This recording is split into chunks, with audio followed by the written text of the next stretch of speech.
Presentation is on the instructional time model proposal for DUSD, and this would be for this year. As mentioned earlier, the instructional time model is coming from House Bill 2862. And what's the significance of this House bill?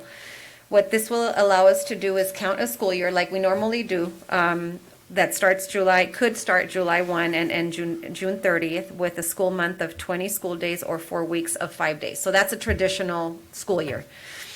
It allows the LEA to adopt a model, an instructional time model, and we're going to refer to it as the ITM, to provide flexibility in how instructional hour requirements are met. Right now in a traditional school setting, our instructional hours are met if kids show up to school. And if they're not there, their instruction is not counted, right? It'll allow us to meet hours through different modes of instruction, such as remote instruction, which is a variation or another word for distance learning, project-based learning, mastery-based learning, and weekend evening courses. Is this off, Mark? No, it's on. It requires the school district to receive approval from the governing board after 2 public hearings in order to adopt the instructional time model.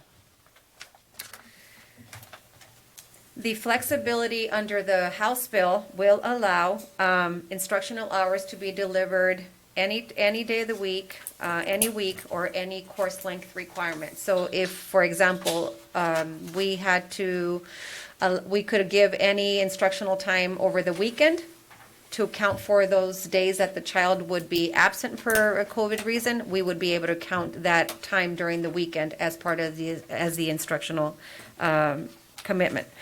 Instruction may be delivered through any combination of direct instruction, so that is the teacher teaching the student directly, or project-based, independent, or mastery-based learning. So any of those 3 could be a learning packet. So let's say elementary students would receive a packet for science, math, and ELA, and they complete it, they submit it. A teacher could assign an independent project, a research project, mastery-based learning. It could include in-person and remote instruction. Just like we did last year, we had, third quarter, we had in-person and remote, but it's very different with this plan. It may reallocate required hours of instruction per course on a per student basis to structure the individual course level. So this is structured towards students, not necessarily towards just how the district is going to operate. Learning times and schedules may be staggered, so we have that flexibility, and other options may be offered on weekends or evenings in order to count those hours. Remote learning in House Bill 2862, and this is the reason they passed this House bill. They realized that school year was definitely going to be dealing with COVID. But they also knew that schools had to be open. We have to be open for in-person learning. There's no doubt about that. So the same possibilities that school districts had last year, where we stayed online for most of the year, and then we had learning spaces, and then we had kids in person and remote learning. So they voted on this House bill, and the main reason for the House bill is exactly this slide here. It says it's to offer remote learning in the upcoming school year. LEAs must have an approved AOI, means an Arizona online instruction school, or an adopted ITM. Douglas does not have an AOI school. They haven't for, I don't think, ever. But so our other option is to adopt the instructional time model. Now here's the important piece of the instructional time model, and where it gets very tricky as far as attendance. So the total instructional time under an ITM that a student may be permitted, a student may be permitted to participate in remote learning without any impact on school funding for this school year, it's up to 50% of the total instructional time may not have any impact in funding. If we go over the 50%, so if we were to allow parents the option to have remote learning for the entire year, we're losing funding, we would lose funding, okay? Next school year for fiscal year 23, because we may still be dealing with a little bit of COVID and all that. So they are saying that for fiscal year 23, only 40% of the total instructional time could be remote without impact in funding. So in order to stay in this, every school is going to be assessed by school finance on how many students within that campus had 50% or less of instruction done remotely. Remember last year we lost 5% funding by having online. It didn't matter if we had 1,000 kids online or if we had one student online. We lost 5%. The whole district lost it. This year with this House bill, it's only by school. So it doesn't mean that the whole district may lose the funding. It means maybe, let's say Ferris kids, if Ferris has more students, which is a smaller school, that reach that 51% of remote learning, then they will lose the 5% funding and not, let's say, Douglas High School. So school finance is going to monitor this very, very well, and all recorded in PowerSchool. Next slide, Michael. The instructional time models, and this is in general for all districts. It allows school districts to count attendance as part of the ADM. It defines specific attendance procedures for instruction that will take place outside of an in-person classroom. And C, the instructional time can be counted in various ways, such as, let's say you have direct instruction via Google Meet. So that's the student being at home and the teacher in the classroom with the rest of the kids.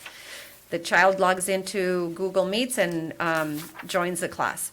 It can be based on project-based learning, independent or mastery learning, learning packets, assignments submitted through Google Classroom. So if a child does any of those, they get to be counted as present for the distance learning plan. Okay, so it doesn't mean you have to log in and I don't have to see you on the computer. You can do one of those other ones and still be counted for the time that you're in the remote learning program. I think this is a real important for our parents to understand and our staff and just overall the community. Last year, Governor Ducey closed our schools. So that was a school closure. We were allowed to continue providing online education without an Arizona online school. We had a distance learning model approved. We lost funding. And then in March 15th, the governor mandated all schools to be reopened for in-person learning. No questions, no what's, buts, and ifs. For school year 21-22, we know that all schools must be open for in-person. We don't have an online distance learning for option for parents, and we don't have an AOI school, okay? 3, we know that COVID is still occurring, and we are trying to keep our schools open, manage instruction, manage COVID cases, and teach in person. And number 4, we need to approve a new instructional time model for emergency COVID quarantine situations. Next, Marco. Our DUSD plan here, number 1 is we'd have an in-person traditional school year. What I'm proposing after 2 public hearings would be for you to adopt this instructional time model. It would offer remote learning for individual students who are in quarantine, who are sick, who can't be in school, for outbreaks, for bad weather conditions even, for emergency health situations, or any other school-related emergency that would need for students to go to remote learning under this model. So as you see, it's not only just COVID cases, like if we had Ray Bahrain who lost power for a whole week because the school is very old or whatever, then all of those kids could go to remote learning under this plan for that week of school. And we wouldn't have to cancel, or we wouldn't have to do what back in the day where Huber went in the AM and Ray Bahrain went in the PM. Remember that, Mrs. Selchow? It was wonderful. Yes. Okay. The benefits of an instructional time model is that it still allows students to get instructed while they're homesick, if they're able and well enough to do everything. So they can participate synchronous learning, and that means that they can log into the classroom and be there with the class while being at home. And they can do asynchronous learning, which is the packets, the learning, the independent work studies, and it doesn't penalize DUSD or decrease our funding. Okay, that's the benefit of this. Next, Marco. Under our remote learning, students will attend school normally. We're not changing, we're not creating weird schedules, A and B and AM and PM. We're staying 8 to 3. 8 to 2:30 elementary and 8 to 3 middle school and 8 to, what is it? Something like that, high school, right? We're staying regular hours. Our distance learning students will be counted in Power School slightly different than an in-person child. New Student Center has created already our special program called Distance Learning in Power School. So if you are present as a child, you're going to be marked DLP. If you are absent for that day, you're going to be marked DLA. Now, the beauty of this is if I'm unable to log in because I'm too sick, I'm too sick to log in, the teacher's going to count me DL absent, DLA.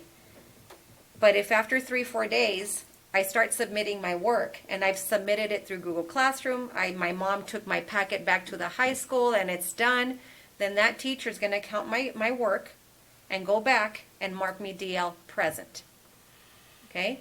So it is counting the attendance, it is protecting the funding, and it is still allowing kids to receive the instruction. Students participating in the DL program will have daily attendance taken, no matter if they turn on their camera and log into the class virtually, or if they don't. An attendance will be taken for those days that child is absent. It will only be used for, like we said, in terms of absences or illnesses, it will only be used for COVID-related absences for an individual student, 3-4 students, a whole class, a whole school closure, or a district closure. Emergency health-related reasons, weather-related, or district emergency situations. I'll give you an example. My son was sick starting Sunday. So, of course, I got to preach to the choir and follow my own words of advice. I didn't send him to school. He wasn't deathly sick, but he had a cough, he had a fever, he had all the symptoms that you could think of. So I kept him home. But for those 3 days right now, he wasn't engaged, he wasn't doing any work, and now that he's back and he's well enough, he has a lot of makeup work to do, just like any other traditional year. If he was part of the DL, he would have been able to log in, at least keep up with what the class was doing, do his work. Teachers would send him information. So that's the benefit of it for our children. Next, Marco. All assignments will be expected to be completed and submitted for the duration of DL participation. So if a typical situation may be that a child is out in DL for 4 days. They get tested and they get a negative result and they're back on the 5th day. So for the 4 days, they're expected to take attendance and do their work. Okay? Parents will have to notify the school office that their child has a COVID-related issue and needs to be in DL for a short period of time, such as quarantine or isolation. The school staff will document the DL participation, so it's going to take a lot of communication between parents, school, and the teachers. Attendance tracking will have, again, it's an ongoing communication and tracking system that we're going to have from the parent, the school office, teachers, and New Student Center, because New Student Center is going to be our last kind of accountability and triple checking everything, because students will be entered into DL on an entry date, and then they will be exited out when they go back to in-person. So you can be a DL student for 5 days, and another student can be a DL student for 12 days. So there's going to be a lot of attendance tracking and oversight that needs to happen in order to protect the ADM. Next, Marco. 2 points of clarification. Under this plan, students will not have an online option for the school year like we did before. So that's the number one. In case you get asked, This instructional time model that I'm proposing does not allow for that option, okay? We don't have that capability. And remote learning will not be allowed for everyday absences such as regular illnesses. I have a doctor appointment out of town. I'm going out of town to Cananea for 2 days. I'm going to a funeral. I am going on vacation. You know, those types of absences that happen every year, those will not be part of the DL program, okay? Next. So the summary is, today was our first public hearing. The next one is on September 7th. And once approved, on the September 7th board meeting, I would request that if there's any changes that need to be made on our instructional plan, that you give me the authority to make any changes or tweak the plan deemed necessary without having to come back to the board and have another special board meeting. I can always update you at the next meeting if we made any changes to the plan. And number 3, it's going to allow for some type of remote learning via all the information I presented, while still protecting the school funding and allowing children to still get educated. And that is the instructional timeline. Okay, very good. Now, questions, members of the board. Do you have any questions specific? Not really. I feel like this has been well thought out. Yes. I would like just to know, if we adopt this, approve it and so forth, how are you gonna notify the parents of what, all the due things that are being presented to us here? We're going to definitely have to send out a district communication, and then each one of them is going to send further information on their behalf, because really the work is going to be done at their sites, and they're the ones that are going to be getting all the questions. So we're going to communicate it, send it, put it on Facebook, put it on our website.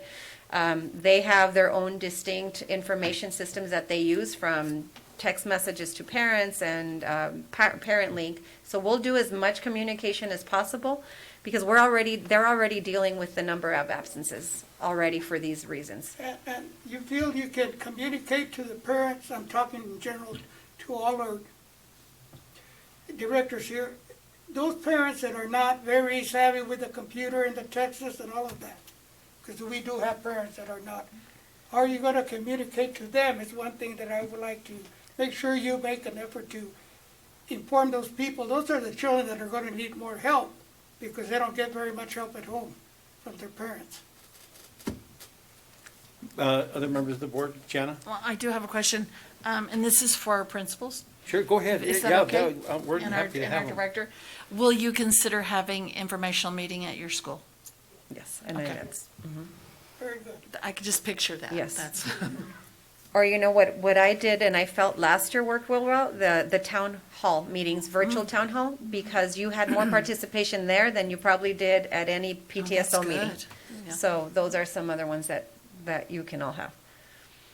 Is the determination that they're homesick because of COVID going to cause any problem at the building level where people are going to take advantage of that?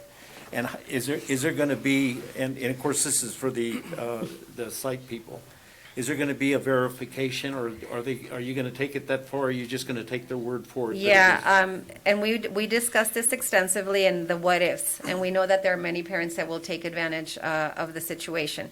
And so luckily enough, right now, the cases that we've had here, we know about them. We know which kids are affected. We know which kids maybe have to go into quarantine and isolate. So we'll be able to control those absences. It'll be the here or there. I was in contact this weekend with a family member, and now I have to quarantine.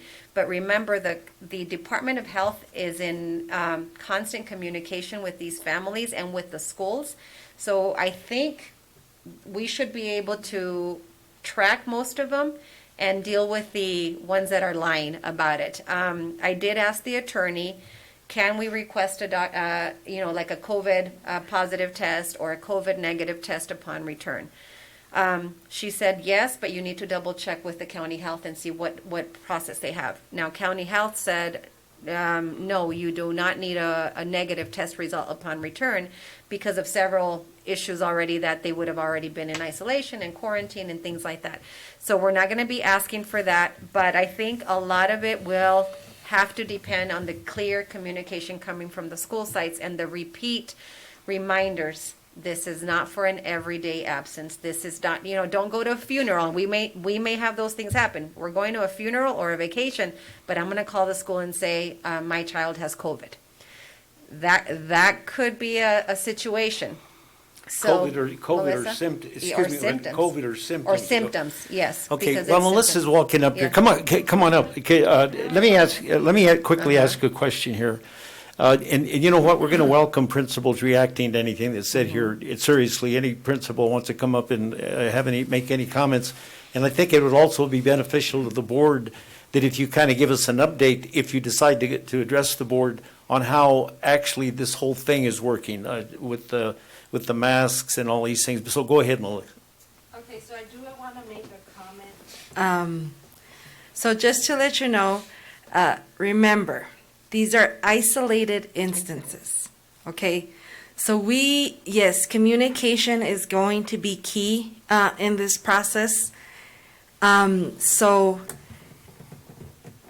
depending on the situation, so our office staff is probably going to be the most important piece to this puzzle, because they're the ones that are going to get the communication from the parents to inform us of the illness and so forth. So that is where we're going to have direct communication with our parents. And at that moment is when we are going to, okay, thank you for notifying us. And then at that point, our communication is going to go to our teachers, because then they will be let know of the situation in order to provide them the opportunity for the distance learning, remote learning option through our Google Meets. So I just want to reassure you that the communication regarding any quarantine situation or what have you is going to be directly communicated with the families that are affected by the situation in an as needed basis. Okay, so I just want to clarify that, because I don't want the misunderstanding that this is going to be for an entire class. It's not going to be for that. It's going to be for isolated instances. I mean, the only time an entire class, or, for the high school, it's more going to be like a school, because our kids are all over the place. Once it comes to that severe of a case where we have to have a school shut down, things like that, then of course the communication is going to be to all our parents and all our stakeholders. But keep in mind that hopefully, this doesn't grow more than just isolated instances. So I promise you, we're going to be in direct communication with our parents, informing them directly of our procedures in terms of providing the students the distance learning. Okay, so I just wanted to clarify that this model is not going to be implemented to all our classes, all our students, all at once. It's going to be for isolated instances as they arise at our schools. Okay. As a high school principal, have you had many parents ask you if there's going to be virtual or the Option. yeah, if it asked you to where you were concerned, thinking, now that we're all back, and are people still asking you, is there going to be that option down the road? Or They haven't asked me lately. At the beginning of the school year, I did. I probably had a handful of parents, and of that handful, we did have, I would say, 2 or 3 students that did withdraw to enroll in an online school. But as far as I know, we haven't had any more asks or that I'm aware of at the site level. you haven't had any issues with students with masks, that were totally adverse to wearing one or whatever? You haven't had any issues? No, any the disciplinary kids issues? have been very compliant wearing masks. Very Of course, good. we have to remind them once in a while, but they're pretty compliant. They do forget masks a lot, but we have enough in supply to be able to give them one while they're in school. I think I maybe had 1 or 2 parents call, not so much the students, but parents calling and kind of questioning why we had a mask mandate. but not in terms where they did not force their kid not to wear a mask. We have not had an instance. Everybody's been abiding by the rules, wearing their masks, and we haven't had any issues. No incidents where teachers have referred somebody to the office and said he refuses to wear a mask or whatever? Very No. good. Members of the No. board? Any members of the board? Thanks, Melissa. All right, thank you. Any other principal want to give a personal observation about anything that's going on with not only the mask mandate, but with the program as presented? Members of the board, no more questions? Let me ask a question about all of the distribution of the devices that were issued last year for, what's the status of that on the collection or? Can I have Marco come up? Sure, yeah. Director of Technology. He thought he could hide in the back? That was quite an investment, and just wondering what's going on with them? Mr. President, members of the board, we got about 75% of the devices back. And out of that 75%, we have about 20% of devices that were damaged. We do have a log of all the parents who owe a balance, whether it's the charger, the bag, the device, or everything. We also have a log of the parents who have not returned the device. So now that we're doing the one-to-one program, we're not issuing a device again until they return the other one. So Okay. the parents were not, or the students were not allowed to just keep the device indefinitely. They were told that they had to return it at the end of the school year. We posted information as to when they had to return it and the locations, and then we would reissue devices the following year. We didn't have a plan at the time, so we just didn't allow them to keep the same device. We were just going to collect them first, go through them, make sure everything was okay, and then we would reissue devices again. I know when they were issued, it was mass confusion. On the issuance of them, was there any type of a stipulation made, an agreement that if it were damaged or wasn't returned, was that provided to them? It was provided and they signed for it, and we're doing the same thing this year. But very difficult to enforce, It is, yeah, unfortunately it is. yeah, because of the circumstances. Okay, members of the board, any questions of Marco? Thank you, that's good. Thank you. All right, I just go want to ahead, go ahead. mention, I just want to make a comment that it hurts to see that our community, when we reach out to the children, helping out, giving them devices during the hard times that we had, and then we have parents that just don't care and don't return the devices. I just wanted to mention that. That's saddening to see that from our community. Well, the thing was, they were used though, right? No. I mean, they did use them. I mean, that's one of the casualties Yes. of that situation, is that they did use them though. They And- did, and we did have some families rather quickly, as soon as they were issued, that have devices that were abused. So I will concur with Mr. Ramos and say it was very upsetting, because I myself saw pictures of devices that were just, here you go, it doesn't work anymore. But it wasn't that it wasn't working, they were completely damaged and shattered. And we had many of those. And forcing them to return it or pay the damage has been very difficult. Bernardo, did you want to say something? Oh, okay. I thought you were walking up. Well, I thought he was walking up. Okay, anything else? Anything regarding the finances, regarding what was discussed here today? Entertain a motion to adjourn. By Mr. Ramos, second by Ms. Salchow. All those in favor? Thank you for being here.